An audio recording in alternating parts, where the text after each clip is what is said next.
えゾロ、アニマ様の声聞こえる？いいえ、最近は全く。ミラ様には何か。そうだよね。お母様がいなくなってから私にも全然聞こえなくなっちゃったの。ねえゾロ、私ね、最近ずっと考えてたことがあるんだ。考えていたことですか？ひょっとして私たちが今までアニマ様の声だと思って聞いていた頭の中に優しく響く声はアニマ様じゃなくて本当はお母様の声だったんじゃないかなって。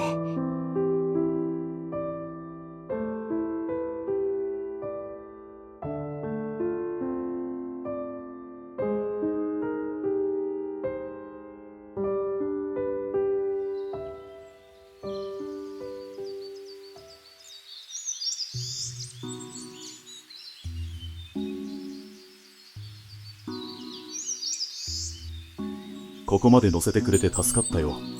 ありがとな。気をつけて森へ帰るんだぞ。ライラ隊長、ご無事でしたか？ええ、なんとかね。それよりバズはいる？はい、バス殿ならいつもの研究所に。隊長、後ろにいるその、やけに物々しい巨大なメカは一体。これね。気にしないで。旅の途中で拾ったちょっと片落ちのお掃除ロボよ。お掃除ロボ。僕お掃除はできなくもないけど専用機じゃないよ。うるさいわね。ちょっと黙っててよ。説明するのがめんどくさいんだから。おお、ライラ殿、無事だったか。キャラバン隊が戻ったと聞いて。法務官のおじいちゃん。あのね、この人は。これは夢か幻か。トロス王が生きてお戻りになられた。ちょっとしっかりして。腰が。奇跡じゃ。王が。とりあえず中で横になろうか。俺が運ぶよ。なりません。偉大なる王よ、このような配下の老骨を自ら運ばれるなど恐れ多い。滅相もない。悪いけどおじいさん、俺はトロス王じゃないですよ。ロイと言います。まあトロスとは親戚みたいなもんですけどね。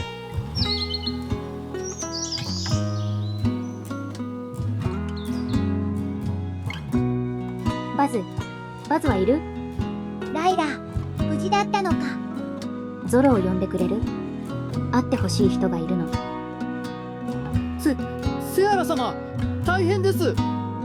どうかなさいましたか？トロス王が生き返りました。ロイ、連れてきたわよ。って話を聞きつけた余計な人たちまで総出でついてきちゃったんだけど。トロス王？おい、嘘だろ。ご覧の通り、姿形はトロス王にそっくりだけど中身はまるで別人よ。ロイっていうの。その耳、アニム船の種族か。肖像画のトロス王に姿が瓜二つです。まさか双子とか？そんな話聞いたことありませんわ。君がセアラか。トロスの孫だね。はい、そうです。そして君がミラちゃんか。ブリオと伊勢の孫で次のアニマの巫女になる子だね。はい。さて、それじゃあみんなが集まったところでまず俺が誰なのかって話から始めようか。今の君たちに一番わかりやすく伝えるなら、俺がトロスを作った。作った？どういう意味だよ。正確に言うなら、俺自身の DNA をベースにして遺伝子工学の技術で生み出し、培養カプセルで育てた。トロスだけじゃない。君たちの歴史に名前が残っているロビも、伊勢も、ブリオも、そして千鳥もね。おい、今なんて言った？母さんを、千鳥を作っただと？お前が母さんの親だって言うのか？そうだ。千鳥は俺の妹の DNA を使った。妹の名はメイだ。クローニングや遺伝子組み換え技術自体は我がアルドメリ帝国でも珍しくもない古典的な技術じゃ。問題はなぜお前がそんなことをしたのかじゃな。その理由を今から話すよ。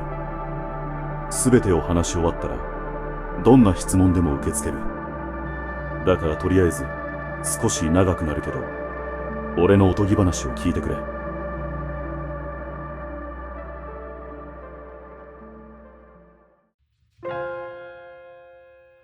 今から数百年前、俺たちアニムセンの国があった。アニマツリーを神木にアニマの巫女が治める。強大なサイキャストと高度な技術を併せ持ったこの惑星の最大派閥として君臨していた。その繁栄が頂点に達したとき、突然滅びがやってきた。空を埋め尽くすほどのメカノイドの大進行。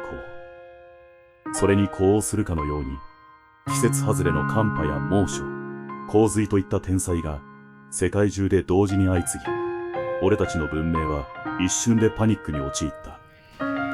そんな地獄の最中、俺は当時のアニマの巫女であり、俺の恋人でもあったニューからある衝撃的な告白をされたんだ。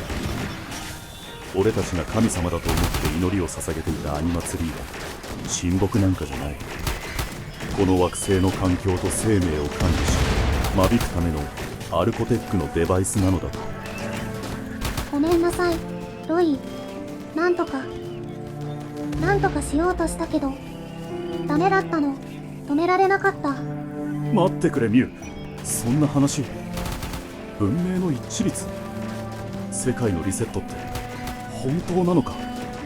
ええ、この文明は間もなく滅びる。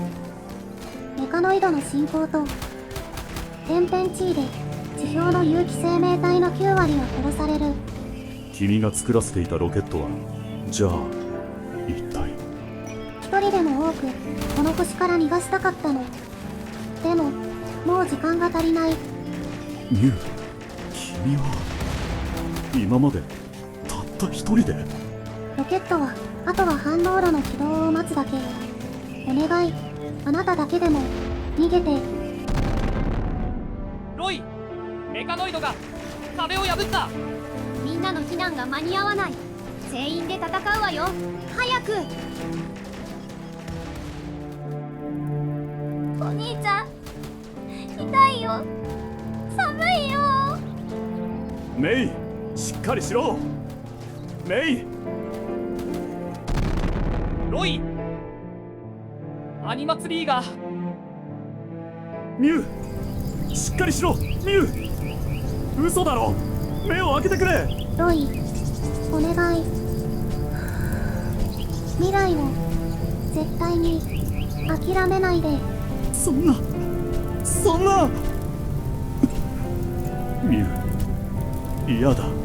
待ってくれ。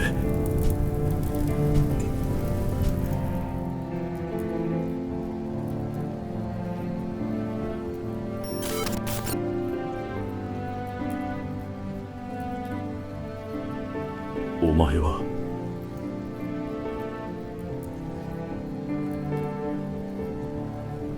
お前がカタリナか？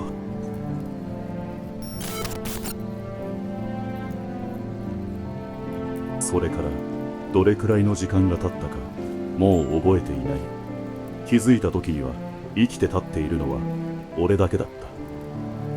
周りにはメカノイドの残骸と仲間の死体の山。ロイ、反応炉が起動したよ。発射場はまだ無事だよ。今なら宇宙に逃げられるよ。俺一人が宇宙に逃げてそれでどうなる？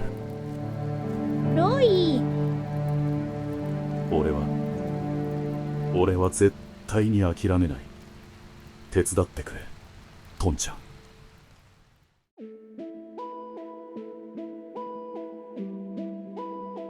俺は仲間の死体から DNA のサンプルをかき集め、地下の研究所に向かった。対メカノイド用に作られたシェルターを兼ねた研究室で、俺は5人のアニム線を作った。本当はもっとたくさん作りたかったが、施設と資源の関係で5人を育てるのが限界だった。ロイ、この子の名前はなんていうの？トロス。いい名前だろ。なんだかものすごく強くて英雄っぽい響きがする。じゃあこの子はミュウじゃないの？違うよ、トンちゃん。その子はミュウじゃない。ただ姿が同じだけの全くの別人だ。名前はロビにしよう。姿は同じなのに別人なんだね。なんだか不思議だね、ロイ。それからトンちゃん、彼らの遺伝子コードの初期設定だけど、はじめは人間としての高い知性は眠らせておいて、純粋な獣としての本能だけを発現させるように調整してくれ。獣の本能？その方が地表で生き残りやすいから？ああ、過酷な環境を生き抜くには高度な倫理や思考はむしろ邪魔になる。彼らが人として目覚めるのはアニマツリーに出会ってそのデバイスと精神が同調してからでいい。アニマツリーに出会わない方がいいんじゃないの？また同じ結末になるよ。無理だよ。アニム線の精神感能力は高い。どれだけ遠くへ逃がしても受信してしまう。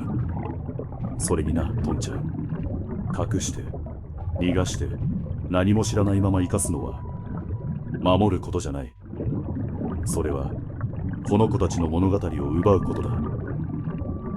これはアニム線の物語だ。続きをどう書くかは彼らが決めることさ。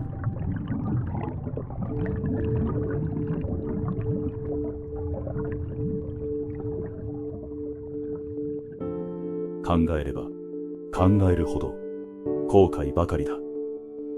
俺はミュウの苦しみに気づいてやれなかった。俺が能天気に2人の未来を語っていたとき、彼女はどんな気持ちでそれを聞いていたのか。だが君たちは違う。トロス、君たちには遺伝子レベルで俺が持てる限りの最高の特性と教育データを組み込んだ。困難に立ち向かう勇気、道を切り開く知性、そしてリーダーとしての圧倒的な決断力と行動力。君たちならたとえ最初はたった5人の獣から始まったとしても、きっとこの星に文明を築けるはずだ。そしていつか君たちの文明がこの星の重力を振り切り、もう一度宇宙時代に到達したその時、俺はコールドスリープから目覚めて君たちに会いに行く。その時が来たら俺は君たちに真実を教える。だから一緒に戦ってほしい。俺は次のサイクルが始まったら頃合いを見て彼らをカプセルから目覚めさせ、地表に放出するよう全ての管理をトンちゃんに託した。そして俺自身は彼らが宇宙に届くその日が来るのにかけて冷凍睡眠に入ったんだ。目覚めてライラを見たとき思った。俺は賭けに勝った。これが俺のおとぎ話だ。質問を受け付けるよ。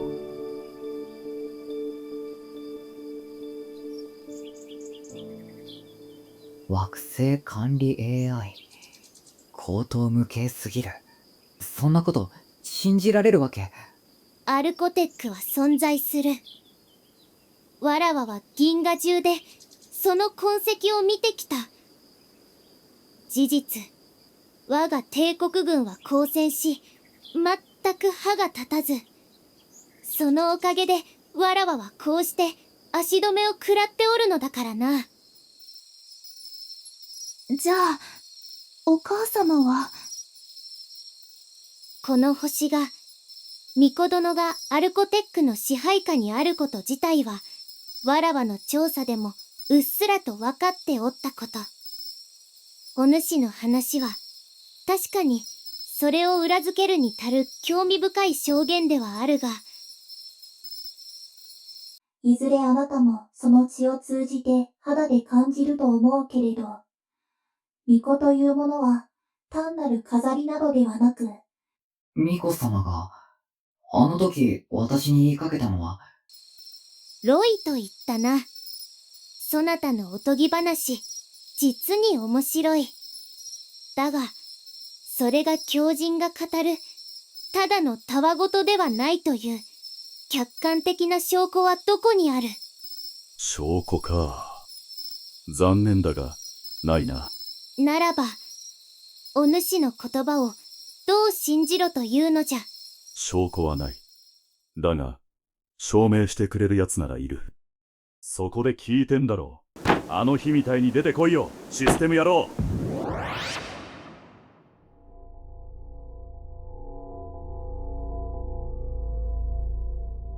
サイクプレーン。空間を丸ごと書き換えた。こんな芸当ができるのは、まさか。よう、久しぶりだな。カタリナ。